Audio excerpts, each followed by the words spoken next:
মানব না। এই বক্তব্য নিয়ে আজকে আমাদের এই শিবা সলাররা জুলাই আন্দোলনের অকুতোভয় সৈনিকরা বাংলার প্রান্তরে প্রান্তরে ঘুরে বেড়াচ্ছে। আমি জানাই তাদেরকে মোবারকবাদ। আমি আশ্বস্ত করতে চাই চাঁপাইনবাবগঞ্জবাসীর পক্ষ থেকে, চাঁপাইনবাবগঞ্জের প্রতিটি আমল বিদ্যমণিতা স্বৈরাচারকে প্রত্যাখ্যান করেছে। এদেশে ছাত্র জনতার আত্মত্যাগের অবশ্যই তারা মূল্য দিতে চায়, তারা মূল্য দিবে। এই বলে আমি তাদেরকে অসংখ্য ধন্যবাদ জানিয়ে আমার বক্তব্য শেষ করছি। সাথে ছিল তাদেরকে আরেকটা ট্যাগ দিয়েছিল। তখন আমাদের ঢাকা বিশ্ববিদ্যালয়ের 5 হলের মেয়েরা ওই রাত 12টা 1টার দিকে রাজপথে নেমে এসেছিল। এর মধ্যে আমাদের একটি মেয়েদের হল শামসুন্নাহার হল, যে 2-1 জন সংগঠিত করত, নেতৃত্ব দিত এবং কেন্দ্রীয় কমিটিতে বৈষম্য বিরোধী ছাত্র আন্দোলনের সহ সমন্বয়ক হিসেবে ছিল। তাদের মধ্যে একজন নারী, একজন সন্তান, আপনাদের সাহসী সন্তান হচ্ছে এই চাঁপাইনবাবগঞ্জের কুররাতুল আইন কানিজ। আমি কানিজকে হাত তুলে দেখানোর জন্য অনুরোধ করছি। আমাদের এমন সাহসী বোনেরা ছিল বলেই আমরা সাহস দিয়ে রাজপথে নামতে পেরেছিলাম। আমরা যখন রাজপথে সামনের সারিতে দাঁড়িয়েছি, আমাদের আগে আমাদের বোনেরা শীল হয়ে দাঁড়িয়েছিল। এ পর্যায়ে আপনাদের মাঝে বক্তব্য রাখার জন্য আহ্বান করছি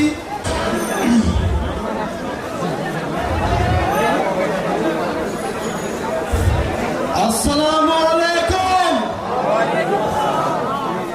প্রিয় চাঁপাইনবাবগঞ্জবাসী, কেমন আছেন? আমি আসিফ মোস্তফা জামাল, আমি আপনাদেরই সন্তান। আমার বাড়ি এই তো গাবতলাতে, এখানেই থাকি। আমি আপনাদের মাঝে, আমরা আপনাদের মাঝে জাতীয় নাগরিক পার্টি এনসিপি আমাদের চাঁপাইনবাবগঞ্জে দেশ গড়তে জুলাই পদযাত্রা যে প্রধান কার্যক্রম আমরা হাতে নিয়েছি তা হলো রাষ্ট্র সংস্কার এবং নতুন সংবিধান এবং বিচার। আপনাদের মাঝে আমি একটি বিষয় বলতে চাই। আমাদের স্বাধীনতাকে ছিনিয়ে নিয়েছে, তার পরিণতি যে আপনারা জানতে চান, তার পরিণতির একটি পরিষ্কার নিদর্শন হচ্ছে এই যে দেখুন মুজিব চত্বর। চাঁপাইনবাবগঞ্জের ছাত্ররা, চাঁপাইনবাবগঞ্জের জনতারা কিভাবে এই মুজিব চত্বরকে গুড়িয়ে দিয়েছে এবং চাঁপাইনবাবগঞ্জের মানুষ, বাংলাদেশের মানুষ যদি আবারও দেখে কোন শক্তি যদি ফাঁসিবাদী শক্তিতে পরিণত হচ্ছে, যদি অনেক বড় দায়িত্ব, আমরা সবাই মিলে সেই দায়িত্ব একসাথে পালন করব। এই দেশটাকে নতুন করে সাজাবো আমরা প্রত্যেকে। এখন থেকে 5ই আগস্ট 2024-এর পর থেকে এই দেশটা এখন আমাদের সবার। এই দেশটা কারো কোনো পাবেন না, আমাদের প্রত্যেকের। এখন থেকে জনতাই হবে ক্ষমতা। স্লোগানে থাকবে না, এটা আমরা প্রমাণ করে দিব। আমরা একসাথে চলবো এবং একসাথে এই দেশ করে কোনো ধরনের সমঝোতা হবে না বাংলাদেশ প্রশ্নে। আমরা সবাই একসাথে মিলে এই দেশকে একদম নিজেদের মতো করে করব। এই দেশ এখন থেকে আমাদের। আমার দেশ, তোমার দেশ। খবর জানাও জনতা। গণঅভ্যুত্থানে কোনো দল আছে?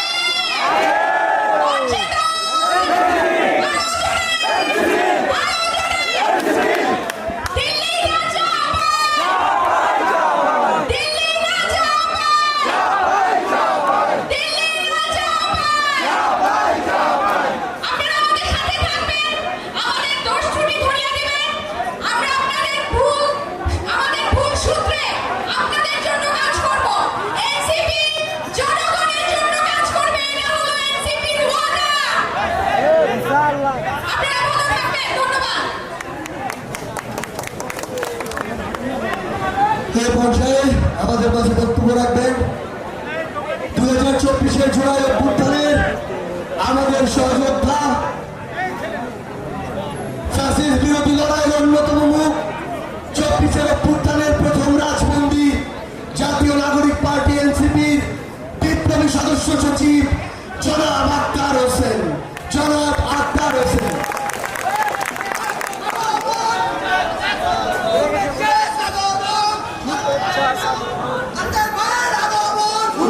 আসসালামু আলাইকুম। প্রিয় চাপাইবাসী, আপনারা কিন্তু আমার আত্মীয় মানুষ। আমার শ্বশুর বাড়ি আপনাদের চাপাইতে। আমার শ্বশুর বাড়ি এলাকার মানুষ। আপনারা এতটা সাহসী, বিএসএফ বন্দুক নিয়ে এদিকে ঢুকছে আর আপনারা কাস্তে নিয়ে ওদেরকে তাড়ায় দিচ্ছে। দিল্লি না ঢাকা, এই স্লোগানটা সব থেকে বেশি ধারণ করে চাপাই নবাবগঞ্জের মানুষেরা। শেখ হাসিনা মাঝে মাঝে টুপ করে ঢুকে পড়তে চায় না। চাপাইয়ের মানুষেরা বলে শেখ হাসিনা ঢুকুক, ওরে ধরে আম গাছে বাইরে রাখা হবে, গণহত্যার বিচার করা হবে। বাংলাদেশের মানুষের উপরে দীর্ঘ সময় ধরে এই আওয়ামী লীগ, এই ফেসিবাদী, এই স্বৈরাচারীরা যে নির্মম নির্যাতন করেছে, সেই নির্যাতনকে সায় দিয়ে দিল্লির সরকার বাংলাদেশের সীমান্তবর্তী এলাকাগুলোতে, এই চাপাইতেও মাঝে মাঝে তারা চাপাইয়ের মানুষদেরকে সীমান্তে এসে গুলি করে হত্যা করেছে। বাংলাদেশের মানুষের লড়াই, মানবিক মর্যাদা প্রতিষ্ঠার লড়াই। বাংলাদেশের মানুষ নিজেদের মর্যাদা নিয়ে, নিজেদের স্বাতন্ত্র্য নিয়ে, নিজেদের ঐতিহ্য নিয়ে এই বাংলাদেশে বাস করবে।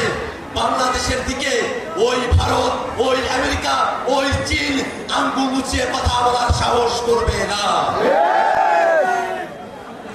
আপনারা চাপাইয়ের মানুষেরা দীর্ঘ সময় ধরে আপনারা আঞ্চলিকভাবে বৈষম্যের শিকার হয়ে এসেছেন, রাজনৈতিক বৈষম্যের শিকার হয়ে এসেছেন। কিন্তু নতুন যে বাংলাদেশ প্রতিষ্ঠিত হয়েছে, সেই নতুন বাংলাদেশে রাজনৈতিক কারণে আমরা আর কোনো বৈষম্য দেখতে চাই না।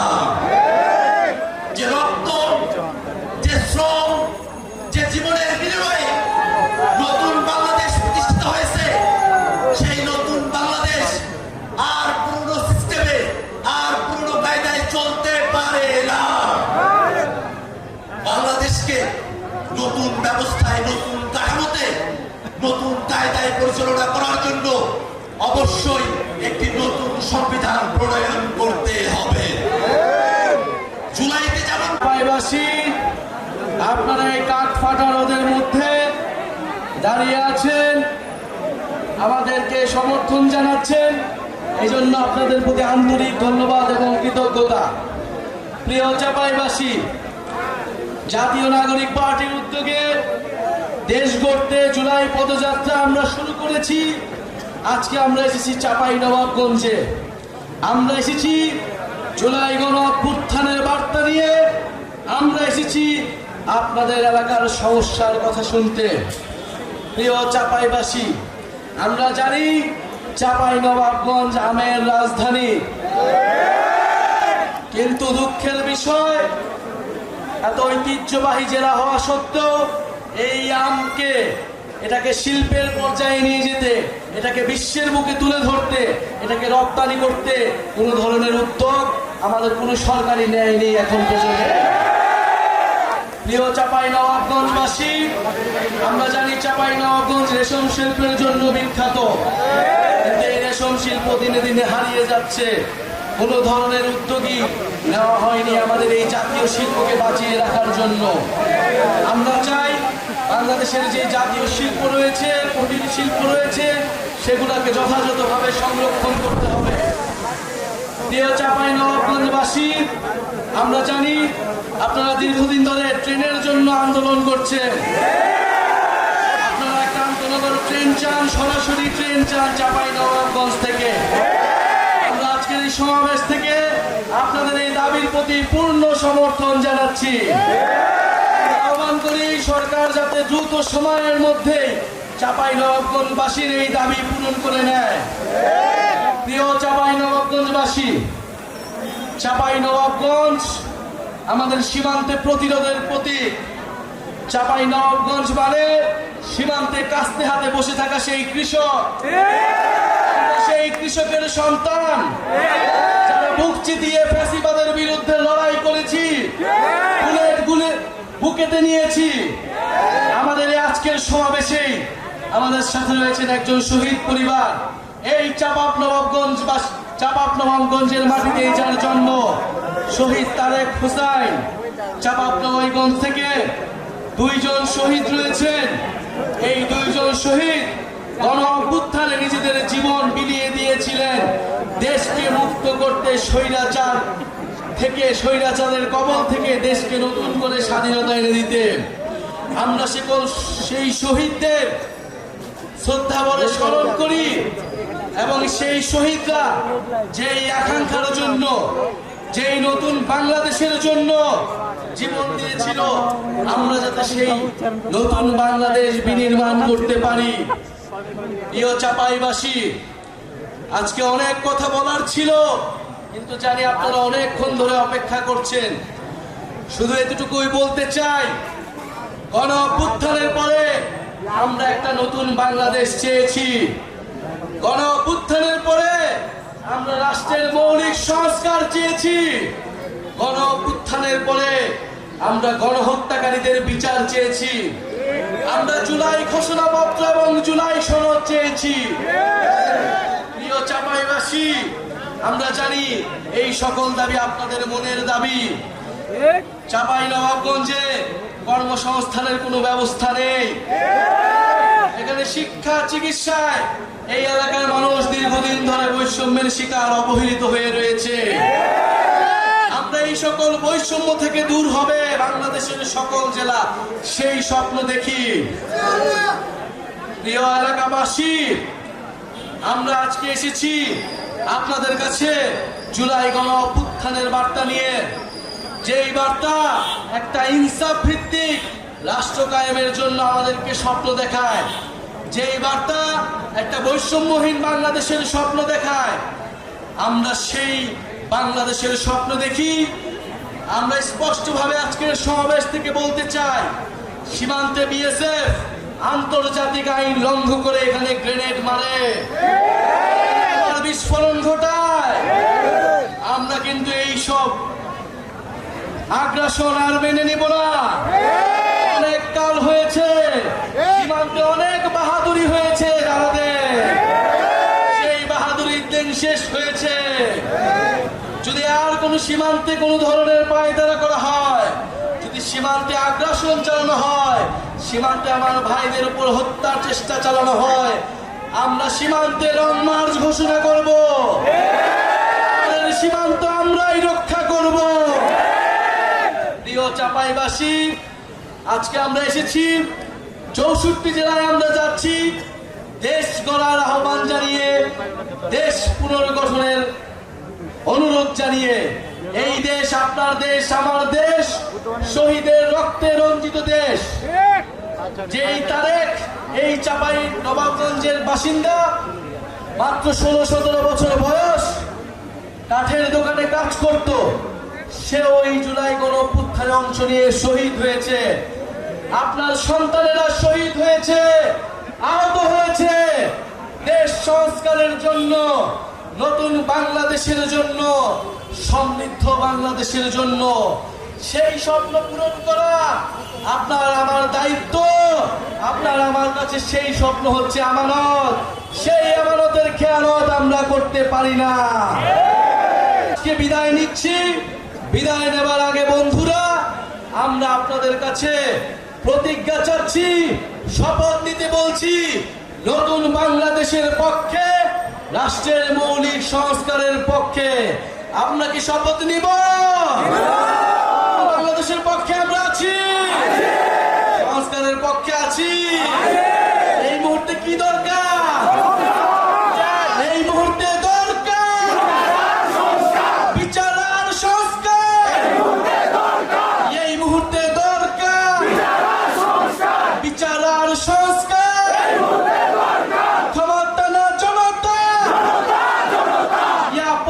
সংগ্রাম দালালি না রাজপথ। উত্তরবঙ্গে কোনো পার্টি আছে? কোনো পার্টি আছে? চাপাইয়ে কোনো পার্টি আছে? গণঅভ্যুত্থানে কোনো পার্টি আছে? কোন সেই পার্টি? সবাই বলো। সারা দেশে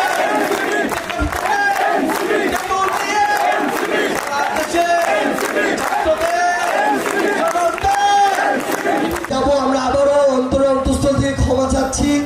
আপনারা যারা এতক্ষণ ধরে অপেক্ষা করেছেন, প্রত্যেকটা জিনিসের একটা ডেকোরাম আছে। আমাদের সদস্য সচিব এবং আহ্বায়ক বলার পরে আর কারো বলার কোনো সুযোগ নেই।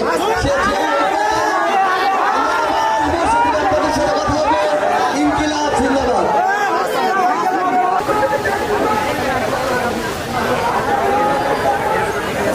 ডান দিকে যত্ন হয়ে গেছে প্রিয় সাংবাদিক ভাই, আরো একটু পিছনে যাবেন, আমাদের বন্ধুদের হাত চারটে কষ্ট হচ্ছে, আরো একটু পিছনে যান।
স্লোগানে মুখরিত করবো। চাঁপাইনবাবগঞ্জবাসীর উন্নয়নের কথা বলবো, সংস্কারের কথা বলবো, বিচারের কথা বলবো।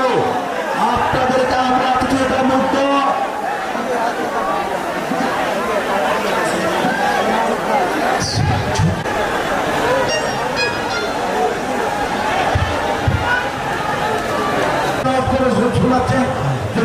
মোহাম্মদ আব্দুল্লাহ ভাই, জনাব মোহাম্মদ আব্দুল্লাহ ভাই।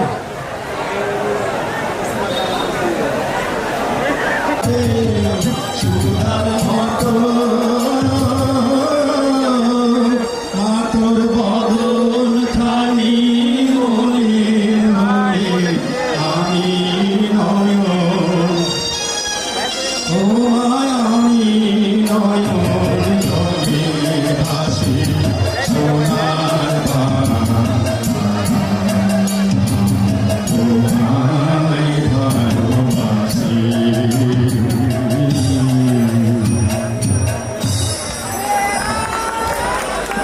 ইব্রাহিম ভাই, সংগ্রামী চাঁপাইনবাবগঞ্জবাসী, আমরা প্রথমে আপনাদের কাছে বিনয়ের সাথে ক্ষমা চাই আমাদের আসতে বিলম্ব হওয়ার জন্য। কিন্তু আপনারা যে ধৈর্য ধরে এই প্রচুর রোদে আমাদের জন্য কষ্ট করে অপেক্ষা করেছেন, যাত্রায় যারা সামনে থেকে রয়েছেন, উপস্থিত রয়েছেন দক্ষিণাঞ্চলের আপসীন মুখ্য সংগঠক হাসনাত আব্দুল্লাহ, আরিফুল ইসলাম আদিব, এনসিপির সিনিয়র যুগ্ম সদস্য সচিব সহ আপনাদের আসিফ নেহাল। আমরা এই পর্যায়ে আপনাদের কাছে সংক্ষিপ্ত বক্তব্য উপস্থাপনের জন্য অনুরোধ করব আমাদের চাঁপাইনবাবগঞ্জ সমন্বয় কমিটির প্রধান সমন্বয়কারী জনাব আনাউল হক। নবাবগঞ্জবাসী, আমি জাতীয় নাগরিক পার্টির চাঁপাইনবাবগঞ্জ জেলার পক্ষ থেকে আপনাদের জানাই সংগ্রামী